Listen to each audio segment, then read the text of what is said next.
ఓ ముహమ్మద్, మేము నిన్ను సమస్త లోకవాసుల కోసం కారుణ్యంగా చేసి పంపాము.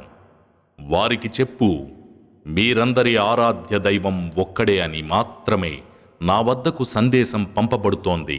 మరి మీరు కూడా విధేయులవుతారా? ఒకవేళ వారు గనక ముఖం త్రిప్పుకుంటే వారికి ఈ విధంగా చెప్పేయి, నేను మిమ్మల్ని సమానంగా హెచ్చరించాను. మీకు వాగ్దానం చేయబడుతున్న విషయం సమీపంలో ఉందో దూరాన ఉందో నాకైతే తెలియదు. అయితే మీరు బిగ్గరగా పలికేది ఆ ప్రభువుకు తెలుసు, మీరు దాచిపెట్టేది కూడా ఆయనకు తెలుసు. బహుశా ఇది మీకొక పరీక్ష కాబోలు. ఒక నిర్ణీత గడువు వరకు లబ్ధి చేకూర్చటం దీని ఉద్దేశం కాబోలు.